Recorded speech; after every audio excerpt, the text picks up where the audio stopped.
Hello दोस्तों, मैं हूं मनीषा सैमुअल और आज हम फिर से लेकर के आए हैं मेडिकल का एक इम्पॉर्टेंट टॉपिक जिसका नाम है कैटरेक्ट या मोतियाबिंद।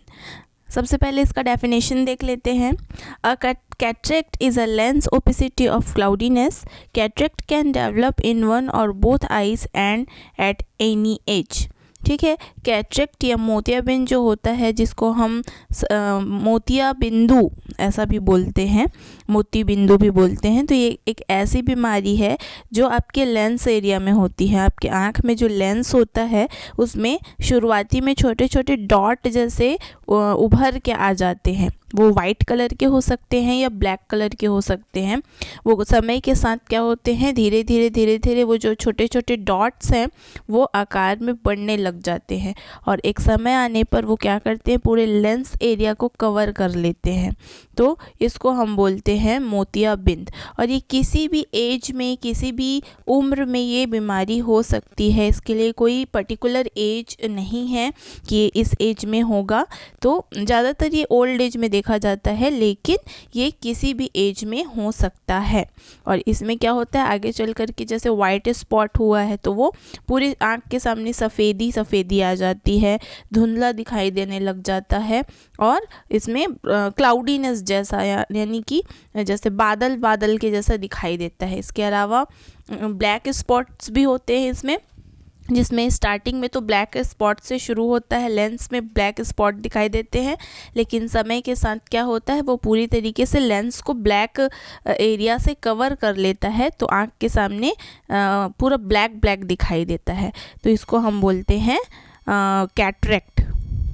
सेकेंडरी हम देखते हैं रिस्क फैक्टर, कि इसके रिस्क फैक्टर क्या है, किस टाइप के लोगों को ये हो सकता है। तो सबसे फर्स्ट है सिगरेट स्मोकिंग। यदि कोई बहुत ज़्यादा सिगरेट स्मोक करता है, धूम्रपान करता है, तो उस कंडीशन पे हमारे लेंस में मोतियाबिंद हो सकता है।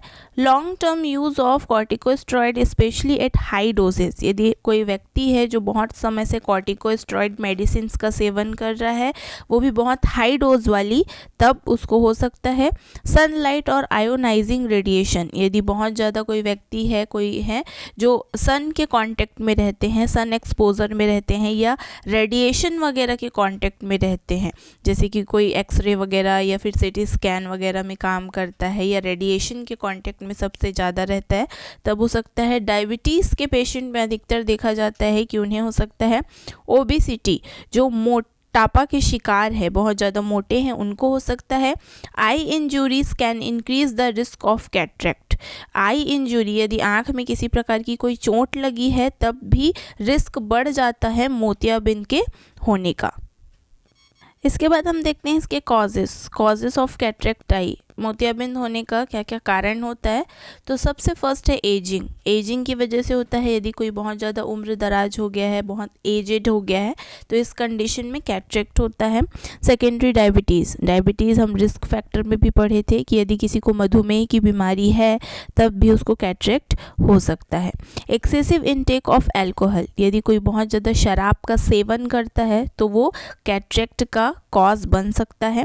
एक्सेसिव सनलाइट एक्सपोजर, यदि बहुत ज़्यादा सनलाइट एक्सपोजर में रहते हैं, सन के कांटेक्ट में रहते हैं और आँख में सीधा डायरेक्ट रोशनी पड़ती है सन की, तब ऐसा हो सकता है।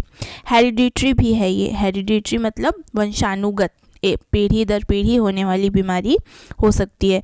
हाइपरटेंशन मतलब यदि ब्लड प्रेशर बहुत ज़्यादा अधिक रहता है, बढ़ा हुआ रहता है, तब भी कैटरेक्ट आई हो सकता है। ओवरवेट, जैसे हमने पढ़ा मोटापा, ओबेसिटी, वैसे ही ओवरवेट भी है। यदि कोई व्यक्ति बहुत ज़्यादा मोटा है, बहुत ज़्यादा ओवरवेट है, वजन उसका बहुत ज़्यादा है, तब भी कैटरेक्ट आई उसको हो सकता है। जैसा कि आप देख रहे हैं, कैटरेक्ट आई में स्पॉट वगैरह से स्टार्ट होता है जो आई है वो, लेकिन धीरे धीरे वो क्या करता है, पूरे लेंस एरिया को कवर करता है। तो ये सब उसके कारण थे। इसके बाद देख लेते हैं हम इसके टाइप्स मेनली हम देखते हैं the 3 most common type of senile age related होते हैं ये। Cataract are defined by their location in the lens, nuclear, cortical and posterior subcapsular. जो कैटरेक्ट आइज़ होते हैं उसके मोस्टली 3 टाइप्स होते हैं, जिसमें लेंस में अलग अलग प्रकार के स्पॉट्स आना शुरू होते हैं, न्यूक्लियर शेप के, कॉर्टिकल एंड कुछ सब कैप्सुलर होते हैं जो स्टार्ट होते हैं स्पॉट लाने से और धीरे धीरे उसका जो शेप और साइज़ है वो बढ़ता जाता है। Visual impairment depend on the size, density and location in the lens. More than one type can be present in one eye. इसमें क्या होता है, जो विजुअल इम्पेयरमेंट है, जो देखने की शक्ति धीरे धीरे धीमी पड़ने लगती है, वो डिपेंड करता है उसके जो स्पॉट हुआ है उसके साइज़ पर, उसकी डेंसिटी मतलब उसके घनत्व पर, उसके लोकेशन पर मतलब वो किस जगह पर हुआ है उस पर भी डिपेंड करता है। और इसका मेनली जो वन टाइप है, एक प्रकार है, वो एक आँख पे ही प्रेजेंट रहता है। तो ऐसे आप समझ सकते हैं इसके 3 प्रकार हैं, न्यूक्लियर, कॉर्टिकल एंड पोस्टीरियर सब कैप्सुलर। और इसका जो बीमारी है वो अलग अलग जो विज़न इम्पेयरमेंट है, देखने की जो क्षमता है वो अलग अलग चीज़ों पे डिपेंड करती है। मतलब जो स्पॉट हुआ है मोतियाबिंद का वो साइज़ कैसा है, उसकी डेंसिटी कैसी है और उसका लोकेशन क्या है, इस पर डिपेंड करती है। नेक्स्ट इज़ क्लिनिकल मैनिफेस्टेशन या फिर सिम्टम्स क्या क्या होते हैं कैटरेक्ट विज़न के या कैटरेक्ट आई के। सबसे फर्स्ट है पेनलेस। ये पेनलेस होता है, दर्द नहीं होता है इसमें। ब्लरी विज़न, जो जिसको भी मोतियाबिंद हुआ है उसका जो विज़न है वो ब्लर हो जाएगा, उसको धुंधला दिखाई देगा।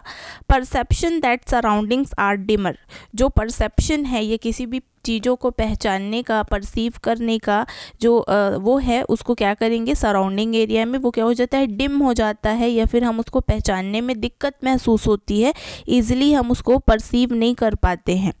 Light scattering, reduce contrast sensitivity to glare and reduce visual acuity. इसमें क्या होता है, सही से लाइटिंग हमको पता नहीं चल पाती है।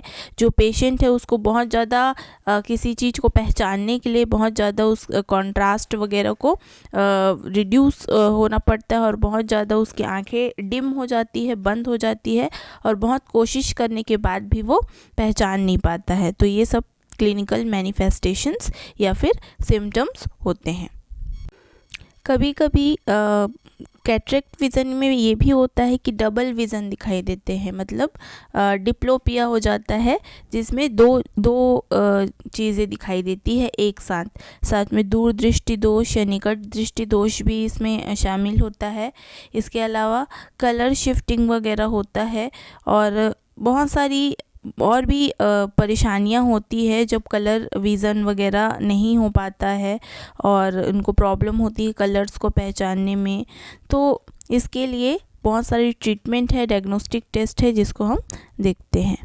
डेंसिटी चेक टेस्ट होता है इसमें डायग्नोस्टिक स्टडीज़ में।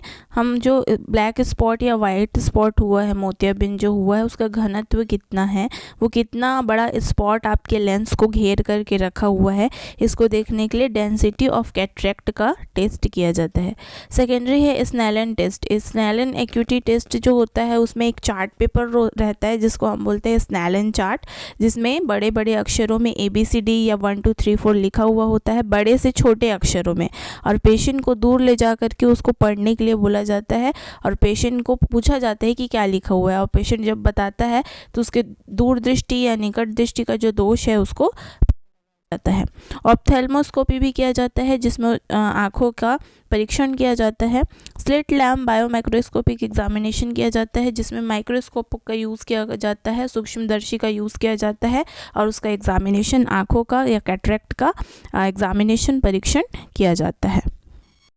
नेक्स्ट हम देखेंगे मेडिकल मैनेजमेंट। मेडिकल मैनेजमेंट में मेडिकेशंस दी जाती है, दवाइयाँ, आई ड्रॉप्स दिए जाते हैं और आई ग्लासेस दिए जाते हैं जो कि धूप, धूल, धुआं वगैरह से प्रोटेक्शन करके रखता है। ब्लैक कलर का ग्लासेस होता है जिसको आपने अधिकतर जो कैटरेक्ट का ऑपरेशन करवा चुके हैं उनको लगाए हुए देखा होगा। और ये जो ट्रीटमेंट होता है ये एज रिलेटेड जो कैटरेक्ट होते हैं उनके लिए भी ये प्रिवेंट करता है। Studies have found no benefit from antioxidant supplement, vitamin C and beta carotenes and selenium. और हम जब परीक्षण किए, स्टडी किए, अध्ययन किए, तो ये पता चला तो किसी भी प्रकार का कोई एंटीऑक्सीडेंट सप्लीमेंट, विटामिन सी और C and E and beta carotenes और सेलेनियम है, वो इसमें किसी भी प्रकार का कोई भी फ़ायदा नहीं पहुंचाता है। ग्लासेस और कॉन्टैक्ट बाईफोकल होना चाहिए। जो ग्लास और कॉन्टैक्ट वगैरह लेंस यूज़ कर रहे हैं, जो ग्लासेस लगाना पसंद नहीं करते, उनको कॉन्टैक्ट लेंस दिया जाता है, तो वो बाईफोकल होना चाहिए। और जो मैग्नीफाइंग ग्लास जो होता है, वो जो छोटी चीज़ों को बड़ा दिखाता है, वो भी विज़न को इम्प्रूव करने का काम करता है। Mydriatics can be used short term. जो मीडियाट्रिक्स है, मतलब जो प्यूपिल्स को, लेंस को डायलेट करने का या फैलाने का काम करता है, उसको हम शॉर्ट टर्म के लिए, कुछ छोटे समय के लिए हम यूज़ कर सकते हैं। बट ग्लेयर इज़ इंक्रीज्ड, पर इसमें जो ग्लेयर होता है, उसमें जो चमक या चकाचौंध होती है, वो इसमें बढ़ जाता है। तो मेडिकल मैनेजमेंट में हमने देखा कि कुछ मेडिकेशन का यूज़ करके हम कैटरेक्ट को ठीक कर सकते हैं, पर पूरी तरीके से इसे हम सर्जरी के माध्यम से ही ठीक कर सकते हैं। Next is surgical management.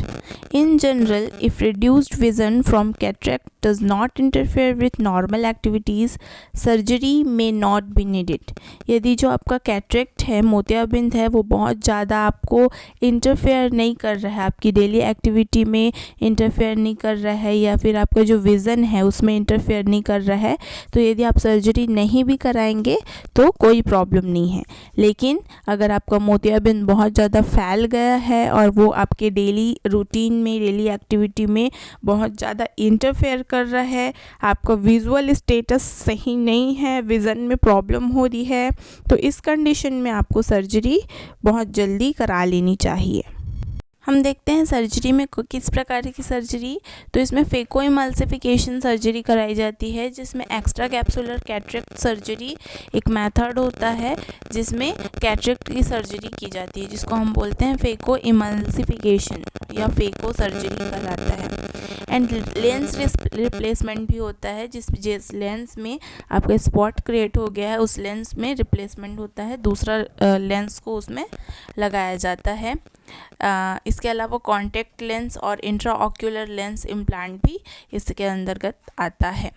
Cataract are removed under local anesthesia on an outpatient basis. When both eyes have cataract, one eye is treated first with at least several weeks, preferably months, separating the two procedure. क्या होता है, यदि आपका cataract का operation हो रहा है, patient out patient department वाला है, तो उसको लोकल एनेस्थीसिया लगाया जा सकता है। और यदि दोनों आँखों में उसका क्या हुआ है, कैटरेक्ट हो चुका है, तो हम पहले आँख को पहले क्या करेंगे, ट्रीट करेंगे, ठीक करेंगे, और उसके बाद दूसरे आँख के लिए ऑपरेशन या सर्जरी होती है। और इस बीच में कुछ सप्ताह भर का या कुछ मंथ्स का ड्यूरेशन हो सकता है, और इस मंथ के और इस वीक्स के, मतलब कुछ सप्ताह और मंथ के बीच में ही आपको दोनों जो प्रोसीजर है, दोनों जो ऑपरेशंस है, उसको कराने होते हैं, आपको एक साथ नहीं करवाना होता। तो ये सब चीज़ें सर्जरी में ध्यान देनी पड़ती है। तो हम लोग मेन जो देखे फेको इमल्सिफिकेशन और लेंस रिप्लेसमेंट के द्वारा कैटरेक्ट का ऑपरेशन किया जाता है। नेक्स्ट इज़ नर्सिंग मैनेजमेंट, कि एज अ नर्स हमको क्या मैनेजमेंट देना चाहिए। तो कुछ में एंटीकोगुलेंट्स थेरेपी दी जाती है, जिसमें रक्त को जमाने का काम करता है या रक्त का थक्का जमाने का काम करता है आइज़ में। सेकेंडरी है, हर 10 मिनट में ऑपरेशन के हम लोगों को ड्रॉप्स डालने के लिए बोला जाता है, आई ड्रॉप्स। इसके अलावा ये 4 doses at least 1 hour before surgery. Surgery से पहले हम लोगों को बोला जाता है 4 डोज देना है, आई ड्रॉप वगैरह डालते रहना है सर्जरी से पहले। इसके अलावा antibiotic, corticosteroid and anti inflammatory जो ड्रॉप्स होते हैं, उसका मेनली यूज़ किया जाता है, ताकि किसी भी प्रकार का कोई बैक्टीरिया उसमें ग्रो ना कर सके और किसी प्रकार का कोई भी इन्फ्लामेशन वगैरह ना हो सके। इसलिए ये सब मेडिसिन को आई ड्रॉप के फॉर्म में हम उसमें इंस्टिलिंग करते जाते हैं आई में। नेक्स्ट इज़ उनको वर्बल और रिटेन इंस्ट्रक्शन दिया जाता है कि आपकी आँखों के सर्जरी के बाद आपको किस प्रकार का क्या कॉम्प्लिकेशन हो सकता है, कौन कौन सी जटिलताएं हो सकती है, और ये सब के बारे में उनको पहले से ही इंस्ट्रक्ट किया जाता है। And explain that there should be minimum discomfort after surgery.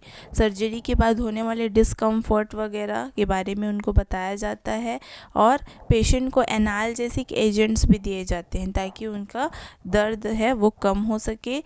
एसिटामाइनोफेन medicine भी उनको प्रोवाइड किया जाता है। साथ में antibiotics, anti inflammatory, corticosteroid eye drops का भी यूज़ किया जाता है, ऑइंटमेंट का भी यूज़ किया जाता है ताकि किसी भी प्रकार का कोई इन्फ्लामेशन और इन्फेक्शन का ग्रोथ ना हो सके। यदि आपको मेरी वीडियो अच्छी लगी है तो मुझे लाइक, सब्सक्राइब एंड शेयर ज़रूर कीजिएगा, और आगे मैं किस टॉपिक पर वीडियो बनाऊं इसके बारे में भी आप ज़रूर बताइएगा। Thank you for watching.